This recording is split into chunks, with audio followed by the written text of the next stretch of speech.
एक बच्चे की डोर ने हम दो अजनबियों को बांध के रखा हुआ है। मैंने तुम्हारी हक की अदायगी में कोई कोताही नहीं की। मेरा ज़मीर मुतमईन है।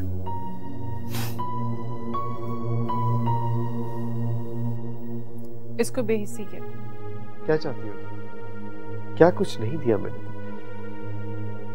हाँ, सब कुछ है मेरे पास।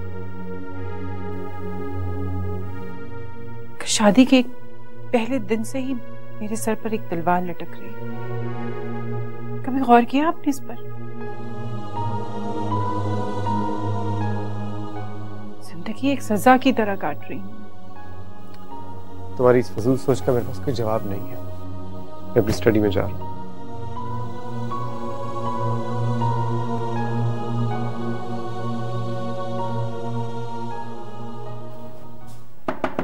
आ जाओ।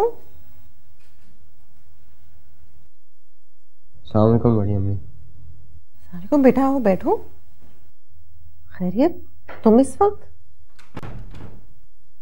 इतनी देर तक जाग रहे हो? पता नहीं क्या हो गया तुम आजकल के बच्चों को। रात को इतनी देर तक जागते हो, सेहत का कोई ख्याल नहीं है। बड़ी अम्मी, जब किसी की मजबूरी नहीं होती तो दो लोग एक साथ रह के बच्चे पे एहसान क्यों करते हैं? अच्छा, तो ये बात है।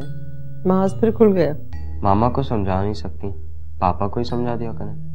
बेटा, आपके पापा माशाल्लाह बहुत समझदार है। बहरहाल है तो इंसान ना। काश मैं आपका बेटा होता।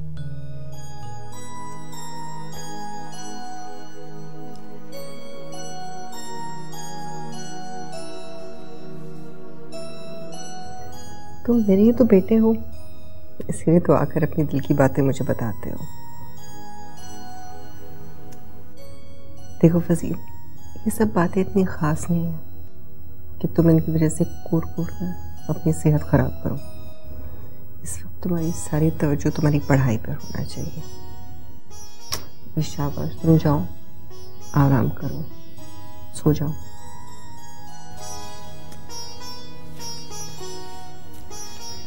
शब बखैर। Good night.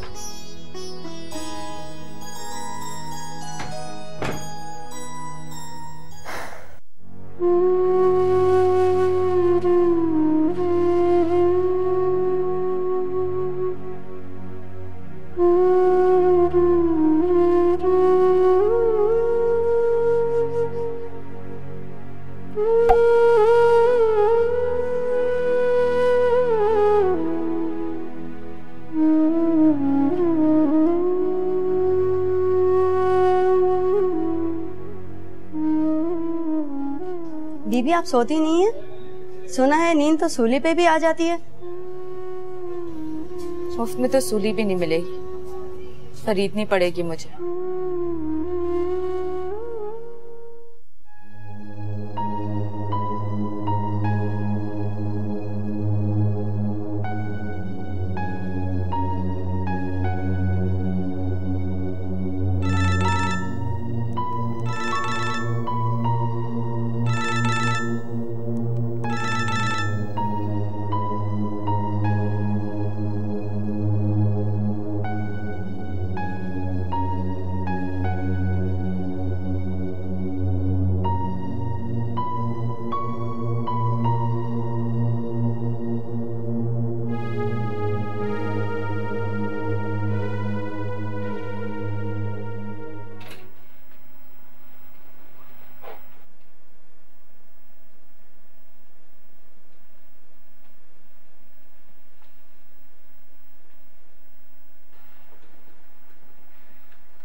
मैं चाय नहीं पीऊंगा, मैं लेट हो रहा हूँ।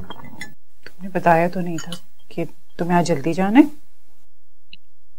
Bye mom. Bye dad. खुदा हाफिज। खुदा हाफिज। सही से नाश्ता भी नहीं किया। कुछ खा लेगा बाहर से। आपको तो आराम से जीना आता है। तुम भी सीख लो। आज मुझे एग्जीबिशन में जाना है, 10-11 बज जाएंगे रात को। इसका मतलब तुम डिनर पे नहीं होगी? जी, डिनर पे नहीं होंगी। और आप आज रात बेडरूम में नहीं होंगे, ऐसे ही है ना? जो चीजें मुझे याद रखनी चाहिए वो तुम याद रखती। शादी के वक्त मुझे पता नहीं था कि मुझे क्या क्या याद रखना पड़ेगा।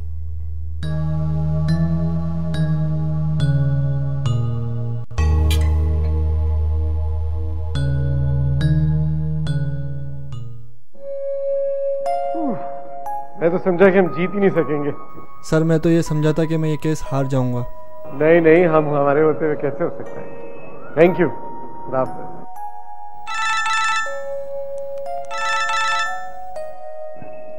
हाँ जी तौकीर, कैसे हो? हाँ हाँ बिल्कुल खैरियत। कौन? हाँ हाँ जलाल, क्या हुआ? What? Oh. That's sad.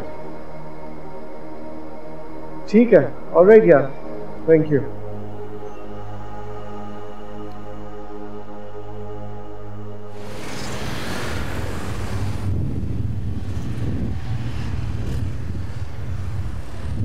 जलाल हसन के इंतकाल को 1 महीना हो गया और मुझे आज खबर मिली है।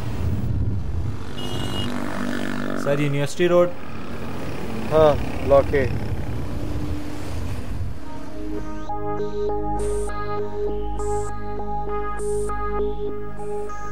बैरिस्टर लोग जेल में खुद कैदी से मिलने नहीं आते? हम उनकी हेल्प करते हैं मिस फारिया, एक ही बात। एक ही बात नहीं है। आप बैरिस्टर साहब को कहें कि वो खुद आके मुझसे मिले। लेकिन ये मैं उनसे नहीं कह सकता, इट्स आवर प्रैक्टिस। ठीक है, मेरे पास आपके किसी सवाल का कोई जवाब नहीं है। बैरिस्टर साहब को बहुत भारी रकम अदा की है मैंने, वो पाबंद है मेरी बात सुनने के। हम आपकी ज़मानत की पूरी तैयारी कर रहे हैं, उम्मीद है कि आपको एक और दिन भी जेल में गुजारना नहीं पड़ेगा। मगर मुझे तो ये जेल अच्छी लगने लगी। देखिए अगर आप कोऑपरेट नहीं करेंगी तो आपको उम्र कैद की सज़ा हो सकती है। समझे वो तो हो गई। जी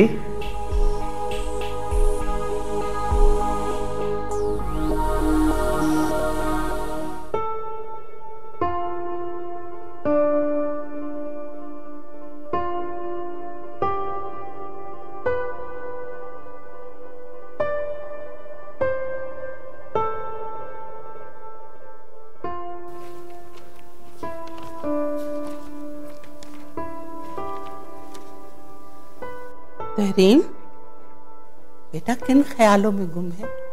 ऐसा क्या लिखा है इस फाइल में? कुछ नहीं भोजन, बस बाबा जान की याद आ गई। मगर आपके चेहरे पे तो ओफो, कौन आ गया ये बेवक्त? पता नहीं अच्छन मियां घर में भी है या हमेशा की तरह काम से बाहर निकले हुए। बेला, बेला, देखो बाहर कौन आया है। बेगम साहिबा, जलाल मियां के कोई दोस्त आए, अपना नाम बैरिस्टर शहरियार उस्मान बता रहे हैं।